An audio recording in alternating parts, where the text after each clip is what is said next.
Okay, quick disclaimer. This video and audio is mostly unscripted. I'm just ranting about Cookie Run Kingdom. I wrote down some notes to try and articulate myself more.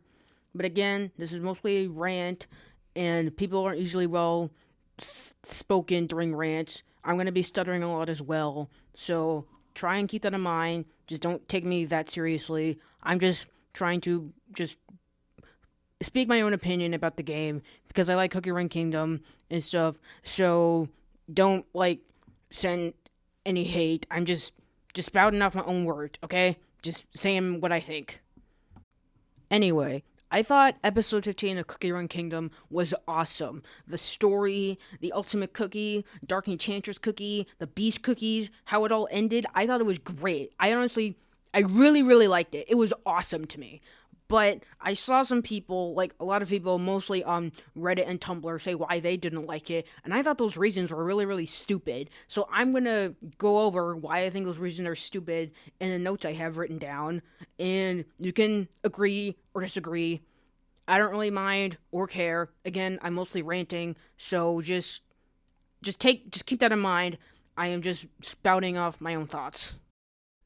So the main thing that a lot of people are upset about is the fact that White Lily Cookie dies in this update. Her death, honestly, was insane to watch. It was really tragic, and I almost teared up because of how sad it made me. It was just so emotional and insane to watch. It was great, obviously, but it was also awful on within my soul. It was just awful because of how sad it was. But that's not the point. The point is that the reason why so many people are upset is because White Lily Cookie is another suicidal character who eventually dies.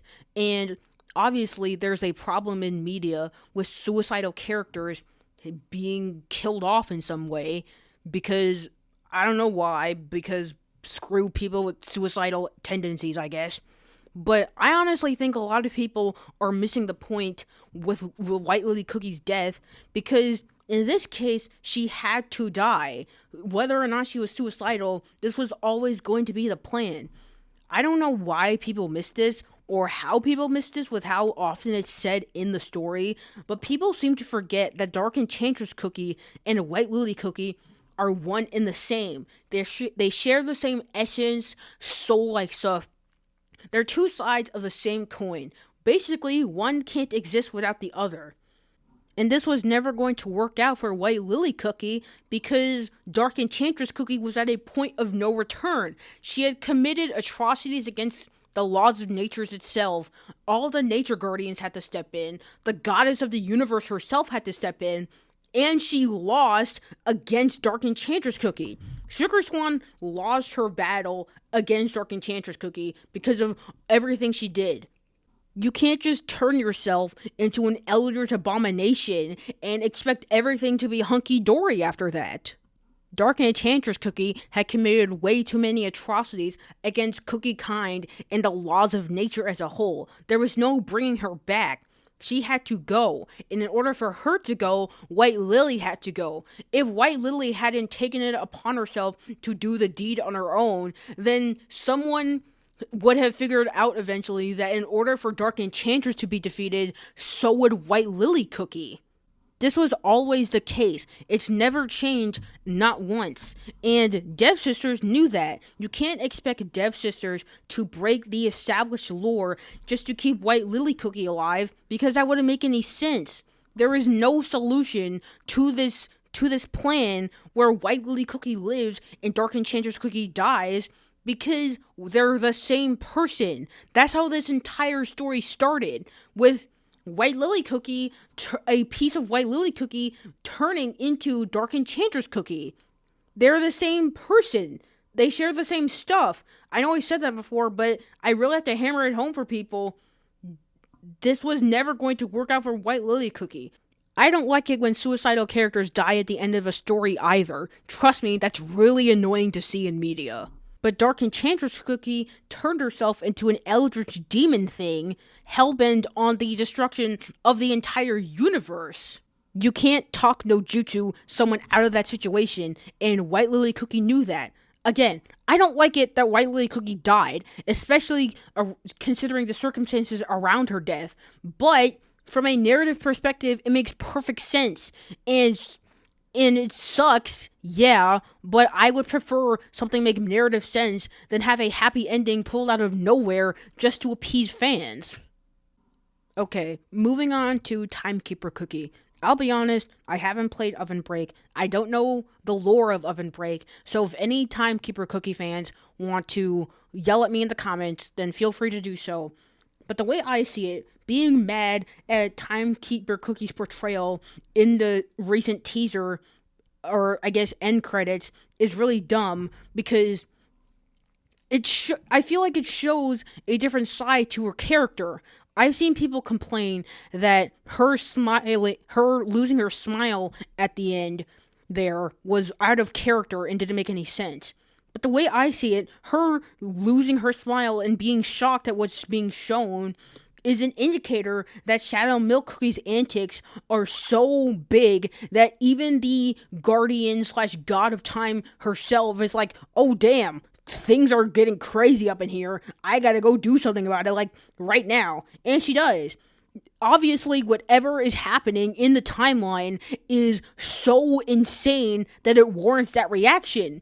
And if it never warranted a reaction before, then clearly whatever is happening right now is crazier than everything else that happened before, which should be a good narrative, like, character clue thing that shit's about to hit the fan even more so. And I think it's cool to see a character who usually has a calm composure suddenly lose like that and go, oh crud, everything's about to go to shit. So, I personally think it's cool. But again, I've never seen Timekeeper's lore. I've never seen Oven Break. So maybe I'm missing something. So if anyone wants to correct me down in the comments and just let me have it, I guess, then sure, I will put my foot in my mouth in that aspect. But in my opinion, I just think it's pretty cool. Speaking of Shadow Milk Cookie, oh my god, this fandom needs to calm down about this stupid, dumb, blue jester. The hatred is getting to an insane point, but let me just break down the thoughts in my notes. Being pissed off that Shadow Milk Cookie is a major character and claiming that Death Sisters is showing favoritism towards him is honestly insane. Yes, I will admit, Death Sisters clearly liked him a lot. Clearly, a lot of the budget last year went towards directly to him. However, this story has been in development for months, if not several years. They didn't suddenly change the direction of their entire pipeline just to favor this one specific character, because that's not how production works. That's just not how it works. Also, being surprised and or angry that the narrative foil to a main character is going to continue to be a problem is so dumb. Like, it started to make me think that some people in the fandom just don't know how storytelling works. Of course, a main villain is more than likely going to continue to be a problem down the line. Of course he is. He has been a major problem and the quote-unquote leader of the beast since the beginning. Of course, he's going to continue to be an issue because he's literally going crazy.